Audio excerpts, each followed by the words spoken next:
నమస్కారం. TGP news TV వార్తలకు స్వాగతం. ముందుగా వార్తల్లోని ముఖ్యాంశాలు. హరీష్ రావుకు సవాల్ విసిరిన గజ్జల కాంతం ఘాటు వ్యాఖ్యలు. సిద్దిపేటలో కవితపై గెలవాలని హరీష్ కు సవాల్ విసిరారు. బీఆర్ఎస్ అప్పులపై కాంగ్రెస్ నేత గజ్జల కాంతం విమర్శలు. అభివృద్ధి దిశగా కాంగ్రెస్ ప్రభుత్వం సాగుతోందని వ్యాఖ్య. చోరీ కేసులో రికవరీ మేళా నిర్వహించిన సిపి బాగ్చి. 62 కేసులు ఛేదించి 54 మంది నిందితులు అరెస్ట్. 1.12 కోట్ల విలువైన ఆస్తులు స్వాధీనం చేసిన పోలీసులు. బాధితులకు స్వాధీనం చేసిన వస్తువులు తిరిగి అందజేత.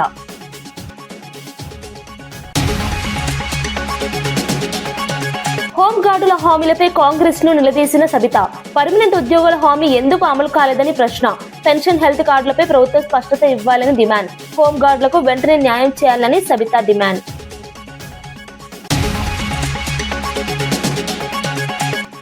ఎంపీ సీట్ల పెంపుపై రేవంత్ పై రఘునందన్ రావు విమర్శలు. సీట్ల పెంపుపై సీఎంకు అవగాహన లేదని రఘునందన్ వ్యాఖ్య. ఉత్తర దక్షిణ విభేదాలకు సంబంధం లేదని బీజేపీ స్పష్టం.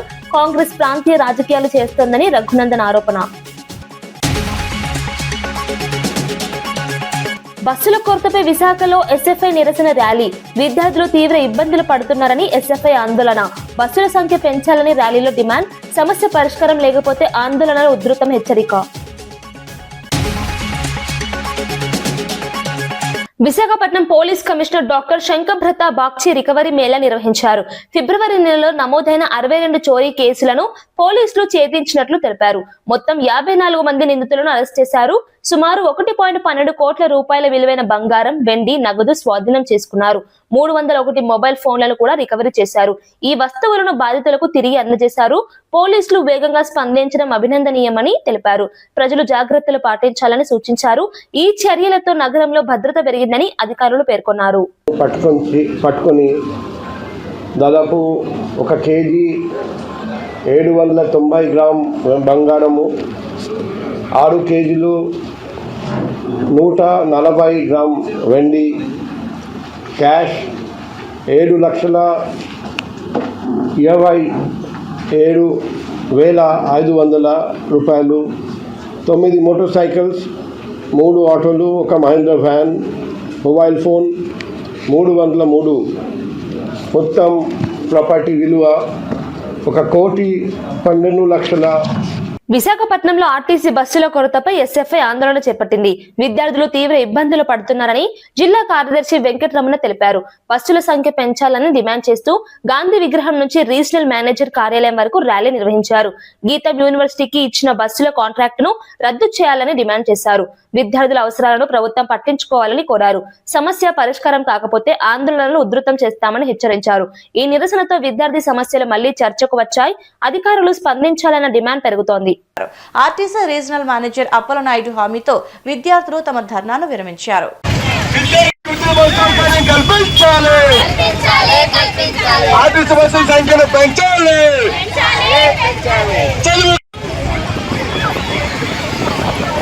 నల్గొండ జిల్లాను రాష్ట్రంలోనే అగ్రస్థానంలో నిలబెట్టాలని మంత్రి కోమటిరెడ్డి వెంకటరెడ్డి తెలిపారు. యంగ్ ఇండియా స్కూల్ పనులను 6 నెలల్లో పూర్తి చేస్తామని చెప్పారు. ఇంటర్ విద్యార్థులకు బ్రేక్ఫాస్ట్, లంచ్ అందించేందుకు బడ్జెట్ లో 500 కోట్లు కేటాయించినట్లు వెల్లడించారు. మహిళా సంఘాల అభివృద్ధి కోసం మోడల్ పెట్రోల్ బంకులు ఏర్పాటు చేస్తున్నామని తెలిపారు. జిల్లా అభివృద్ధికి ప్రభుత్వం కట్టుబడి ఉందని చెప్పారు. విద్య, ఉపాధి రంగాల్లో పురోగతి సాధిస్తామని పేర్కొన్నారు. ఈ చర్యలు ప్రజలకు ఉపయోగపడతాయని తెలిపారు. నల్గొండను ఆదర్శ జిల్లాగా తీర్చిదిద్దడమే లక్ష్యమన్నారు. అభివృద్ధి పనులు వేగంగా కొనసాగుతున్నాయని పేర్కొన్నారు. బి ఫార్మసీ, డి ఫార్మసీ, ఎం ఫార్మసీతో పాటు ఎల్ఎల్బి, ఎల్ఎల్ఎం కోర్సెస్ కూడా స్టార్ట్ చేస్తున్నాం. దాంతోపాటు ఇవాళ స్కూల్స్ని అంగన్వాడీ చేయడం మీ అందరికి కూడా జిల్లా ప్రజలకు, తెలంగాణ ప్రజలకు శుభవార్త. మొన్న క్యాబినెట్లో మేము తీసుకున్న నిర్ణయం ఏ రాష్ట్రంలో లేదు దేశంలో. అది ఇంటర్మీడియట్ చదివే పిల్లలకు కూడా అంటే పబ్లిక్ స్కూల్ కాన్ఫరెన్స్కి ఒక పబ్లిక్ స్కూల్ లెక్క ఈరోజు 15 కోట్లతోని స్థలాలు కూడా ఎంపిక చేసి దాన్ని కూడా పబ్లిక్ స్కూల్ కట్టడం. మీకు తెలుసు young India schools Nalgonda school అయితే ఆల్మోస్ట్ ఇంకా 6 నెలల్లో కంప్లీట్ చేస్తున్నాం. కొడంగల్, మధుర దాదాపు 50 బిల్డింగ్ స్టార్ట్ అయినాయి. 20,000 కోట్లతోని ఎవరు ఊహించని విధంగా ఇలా ఫస్ట్ క్లాస్కి వెళ్ళి ఎస్సీ, బీసీ, మైనార్టీ, ఓసీ కుల మతాలకు అతీతంగా హాస్టల్ సౌకర్యంతో cricket stadium at a time 1000 మంది తినే విధంగా డైనింగ్ హాల్స్ ఇలా ఫుట్బాల్ గ్రౌండ్స్ ఇవన్నీ కూడా పిల్లలకు చదువుతో పాటు అది ఫిజికల్గా కూడా ఫిట్ ఉండాలని చెప్పి యంగ్ ఇండియా స్కూల్స్ ఇలా ఇంకా చెప్పాలంటే సంక్షేమ పథకాలు మీ అందరికీ తెలిసినాయి, మళ్ళా చెప్పే అవసరం లేదు.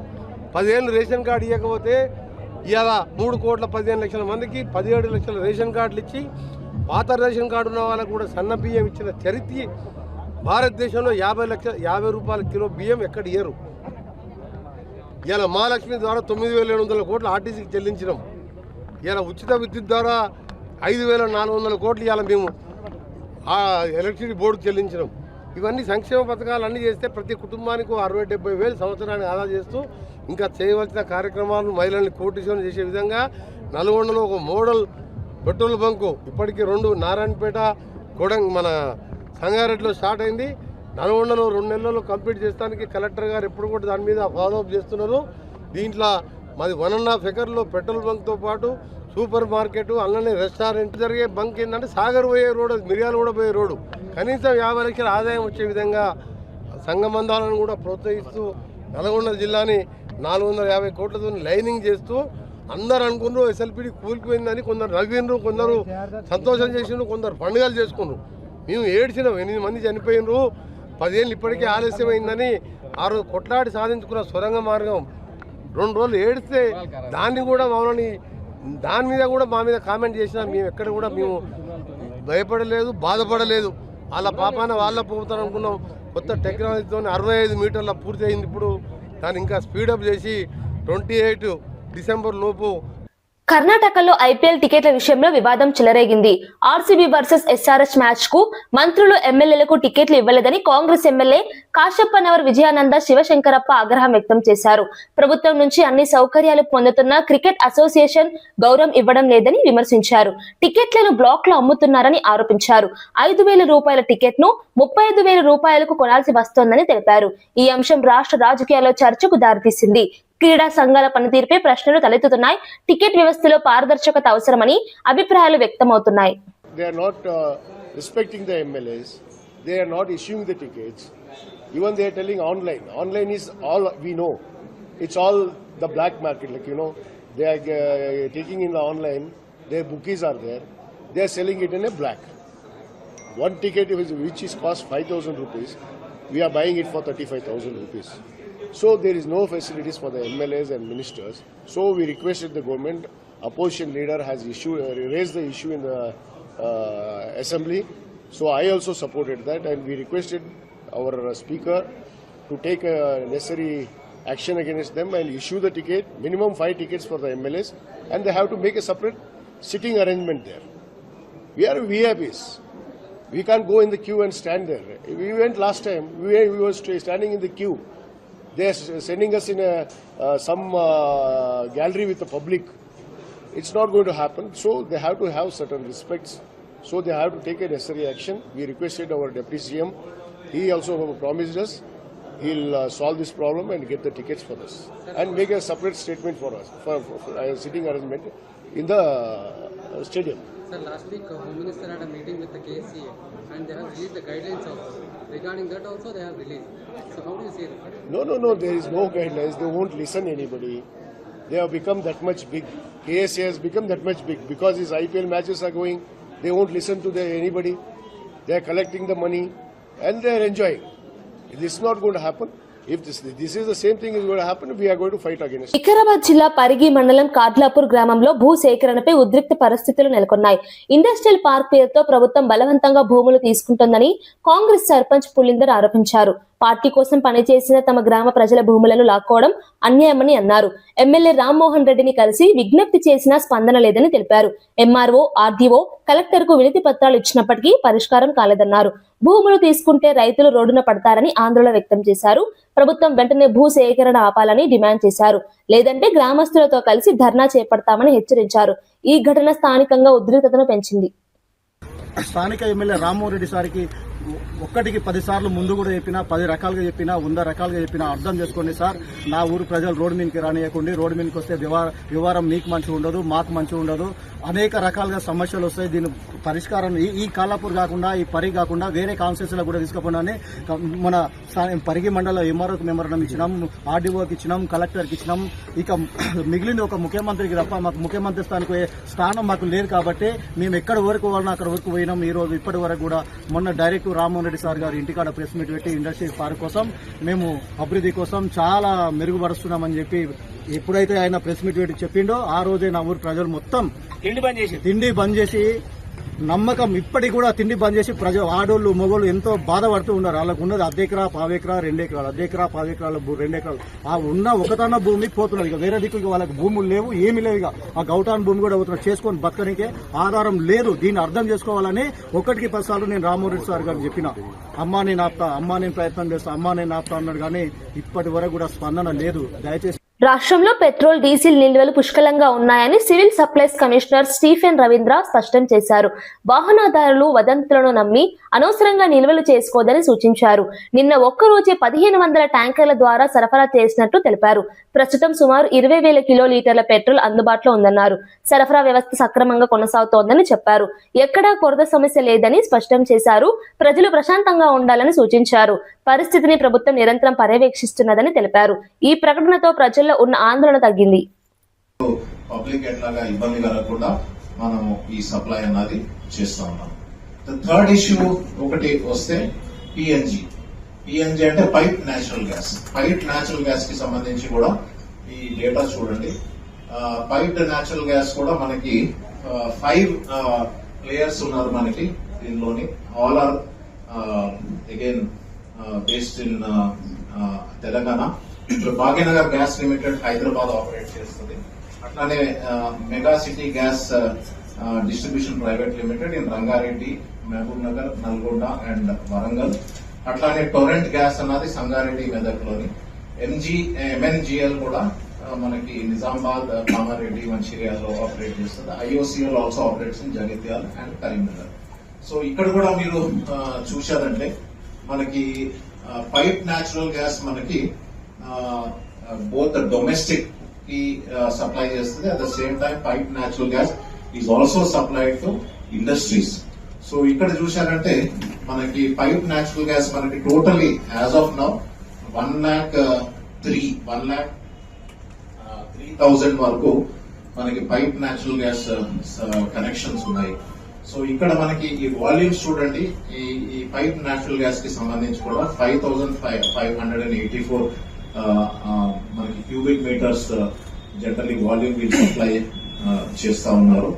And industrial pipe natural gas కూడా 2,78,400 వరకు మనము వీళ్ళతోని సప్లై చేస్తున్నాం. సో ఇక్కడ pipe natural gas and CNG కూడా అసలు మనకి కొరత లేదు. ఇక్కడ సిఎన్జి ఏమో వెహికల్స్ చూడండి, వెహికల్స్ కి సంబంధించి మనకి డేటా. సో టోటలీ సిఎన్జికి సంబంధించి తెలంగాణలో ఒక 225 స్టేషన్స్ వరకు మనకు ఉన్నది.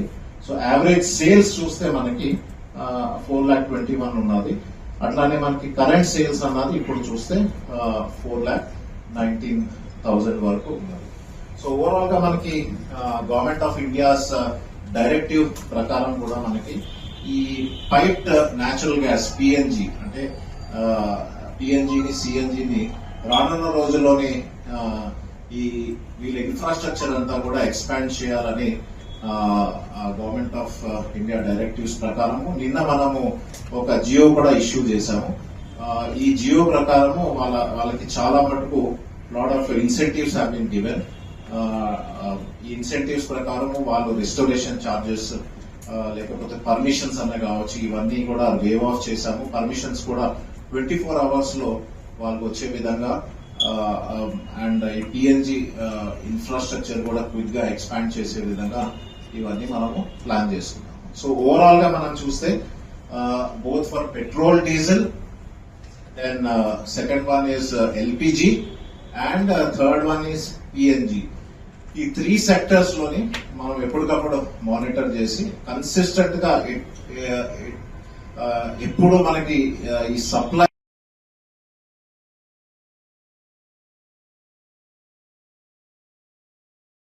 రాష్ట్రంలో నిర్మాణంలో ఉన్న ప్రభుత్వ మెడికల్ కళాశాలలను వెంటనే పూర్తి చేసి ప్రారంభించాలని పలు సంస్థలు డిమాండ్ చేశాయి. గుంటూరు, పులివెందులలో జరిగిన పర్యటనలో వివిధ పార్టీ నేతలు, సామాజికవేత్తలు పాల్గొన్నారు. పీపీపీ విధానంలో కళాశాలలు నిర్మిస్తే పేద విద్యార్థులకు నష్టం జరుగుతుందని ఆందోళన వ్యక్తం చేశారు. రిజర్వేషన్లు అమలు కాకపోవచ్చని హెచ్చరించారు. పేదలకు ఉచిత వైద్యం అందకపోవచ్చని తెలిపారు. ప్రభుత్వ రంగంలోనే కళాశాలలను ప్రారంభించాలని డిమాండ్ చేశారు. ఈ అంశం రాజకీయంగా ప్రాధాన్యం సంతరించుకుంది. ప్రభుత్వ వైద్య కళాశాల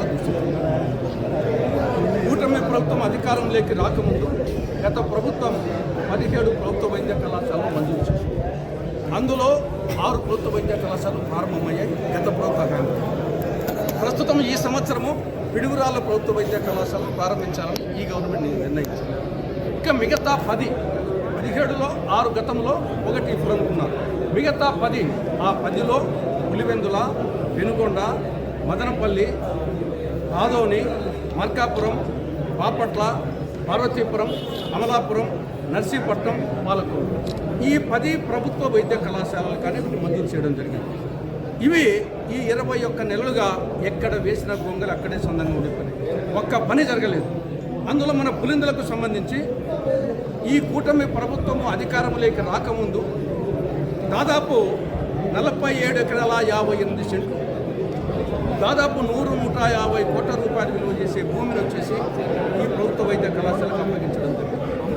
రెండవది 412 కోట్ల రూపాయలు ఖర్చు చేయడం జరిగింది. మూడవది 625 పడకల ఆసుపత్రిని మంజూరు చేయడమే కాకుండా భవనాలు పూర్తయినాయి. ఆసుపత్రి ఇక్కడికి షిఫ్ట్ అయింది, రన్నింగ్లో ఉంది. మెడికల్ కళాశాల భవనాలకు సంబంధించి 60 నుండి 70% పూర్తయినాయి.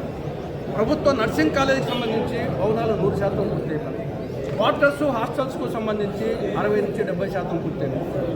తర్వాత సిబ్బంది ఈ ప్రభుత్వం అధికారంలోకి రాకముందు కళాశాలకు ప్రిన్సిపల్ ఉన్నాడు, హాస్పిటల్కు సూపరింటెండెంట్ ఉన్నారు, తర్వాత 2 ఏడీస్ ఉన్నారు, ఒక ఏవో ఉన్నారు, హెచ్ఓడీస్ ఉన్నారు, 60 మంది professors, associate professors, assistant professors ఉన్నారు, 70 మంది నర్సులు ఉన్నారు, 130 మంది సిబ్బంది ఉన్నారు.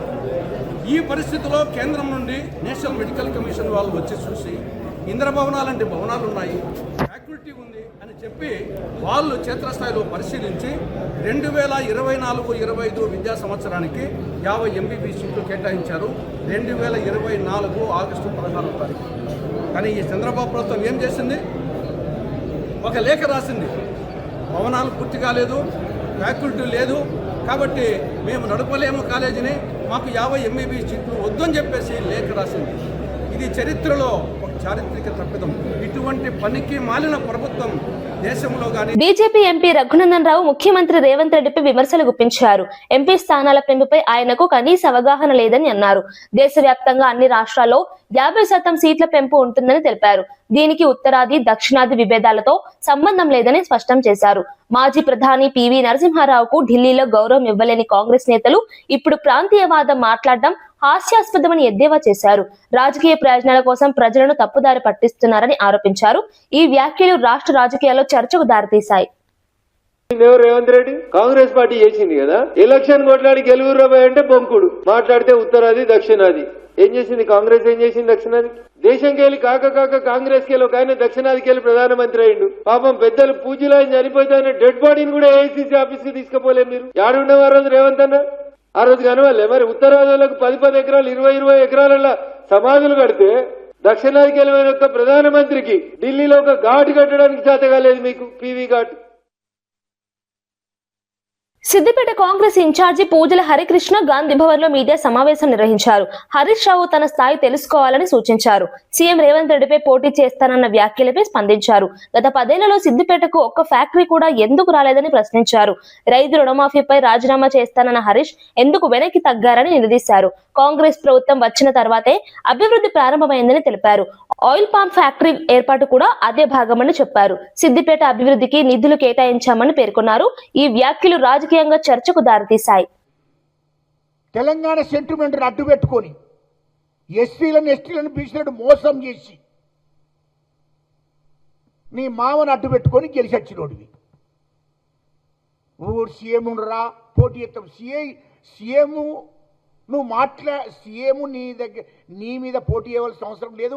నువ్వు ఆ స్థాయికి దగ్గర మనిషి కూడా కాదు. నీ స్థాయి ఏంటి? నీ స్థాయి ఏంది? నీ స్థాయికి తగ్గ మనుషులను అక్కడ పెడుతున్నాము.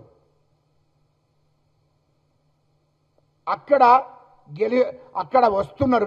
నీకు తగిన మిండలు వస్తున్నారు. ఆడికి నువ్వు తొందరపడకు. కాంగ్రెస్ పార్టీ తరఫున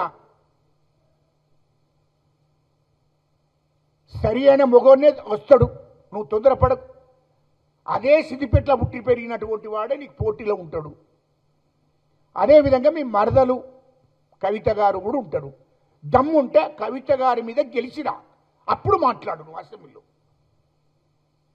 నెక్స్ట్ కవిత గారే నిలబడేది అక్కడ. కాబట్టి అక్కడ గెలిచిరా, అప్పుడు మాట్లాడు. నువ్వు ఇవాళ అసెంబ్లీలో అందరినీ తప్పుదో పట్టించే కార్యక్రమాలు, మీ కేటీఆర్, నువ్వు, మీ అహంకార ధోరణి తెలంగాణ ప్రజలందరికీ కూడా తెలుసు. మిమ్మల్ని ఎవ్వరూ నమ్మే పరిస్థితులు లేరు. ఏమనంటే స్కీములు అమలు చేసిండ్రా. లుచ్చానా కొడుకులారా, మీ కేసీఆర్, కేటీఆర్, హరీష్ రావు మీరు 8 లక్షల గాంధీ భవన్ లో టీపీసీసీ ప్రధాన కార్యదర్శి గజ్జెల కాంత మీడియా సమావేశం నిర్వహించారు. హరీష్ రావు తన స్థాయి తెలుసుకుని మాట్లాడాలని ఘాటుగా వ్యాఖ్యానించారు. సీఎం రేవంత్ రెడ్డిపై పోటీ చేసే ధైర్యం ఉంటే సిద్దిపేటలో కవితపై గెలవాలని సవాల్ విసిరారు. గత 10 ఏళ్లలో బీఆర్ఎస్ ప్రభుత్వం భారీగా అప్పులు చేసిందని విమర్శించారు. సుమారు 8 లక్షల కోట్ల అప్పు చేశారని ఆరోపించారు. కాంగ్రెస్ ప్రభుత్వం అభివృద్ధి దిశగా ముందుకు సాగుతోందని తెలిపారు. జీవన్ రెడ్డికి పార్టీ అన్ని అవకాశాలు ఇచ్చిందని పేర్కొన్నారు. అయినప్పటికీ ఆయన వ్యాఖ్యలు సరైనవి కావని అన్నారు. ఈ వ్యాఖ్యలు రాజకీయంగా చర్చకు దారితీశాయి. అస్తమానం ఏది మాట్లాడు. అరే ఆర్మూరు నియోజకవర్గ అభివృద్ధి గురించి మాట్లాడు. పొద్దున్న లేవంగానే ఏదో ఒక బక్వాస్ మాటలు, చిల్లర పలుకులు, చిల్లర వ్యవహారాలు.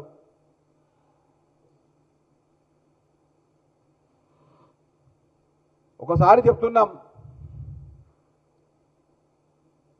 ఇంకోసారి చెప్పం. ఈసారి చెప్తున్నాము, ఇంకోసారి చెప్పం. రాకేష్ రెడ్డి గారు మాట అదుపులో పొదుపులో భవిష్యత్తు శూన్యం అవుతుంది.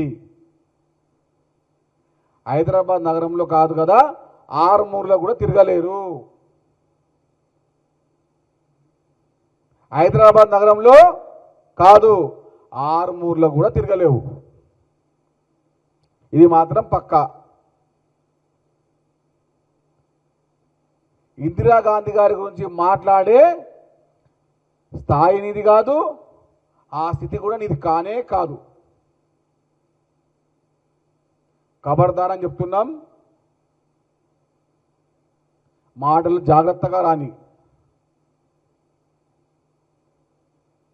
ఇందిరాగాంధీ గారు అంటే ప్రపంచ స్థాయిలో గుర్తింపు ఉన్న మహిళ.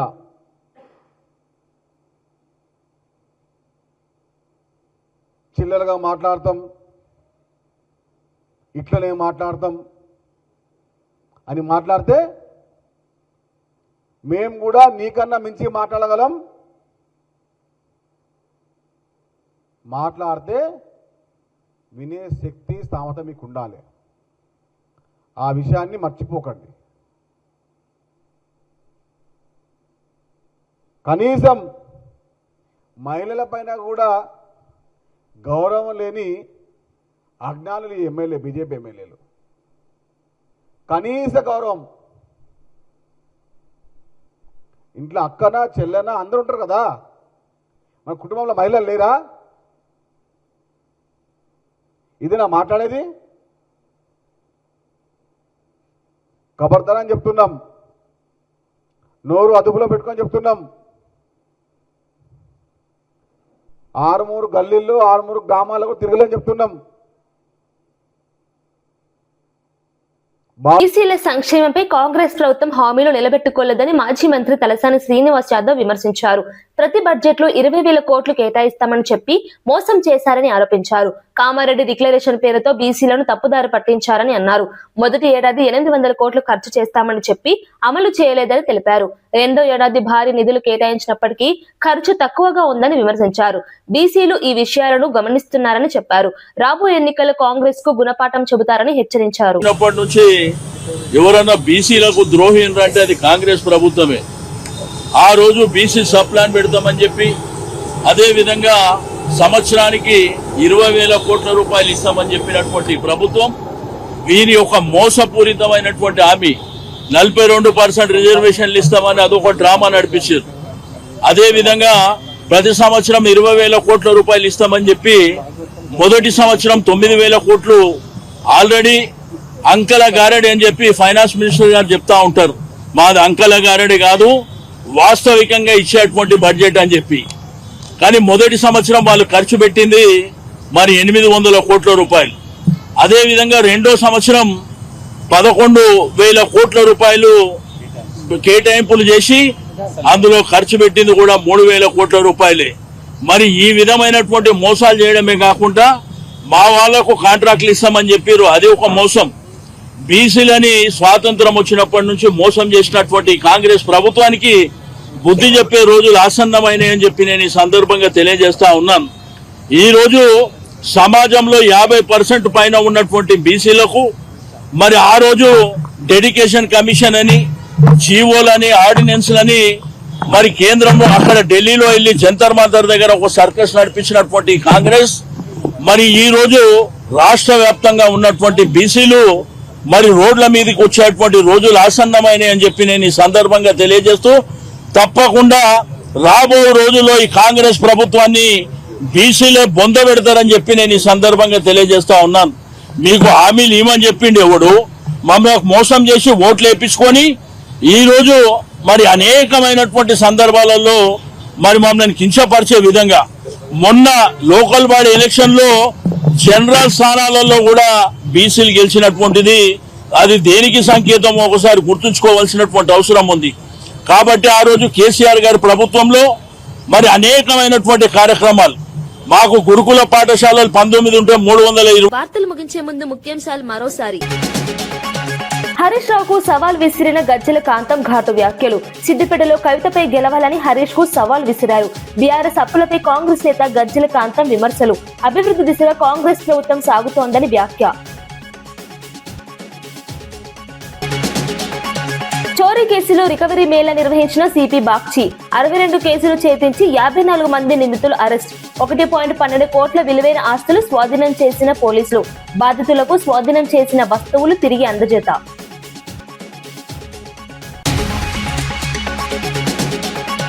హోంగార్డుల హామీలపై కాంగ్రెస్ ను నిలదీసిన సబిత. పర్మనెంట్ ఉద్యోగుల హామీ ఎందుకు అమలు కాలేదని ప్రశ్న. పెన్షన్, హెల్త్ కార్డులపై ప్రభుత్వం స్పష్టత ఇవ్వాలని డిమాండ్. హోంగార్డులకు వెంటనే న్యాయం చేయాలని సబిత డిమాండ్.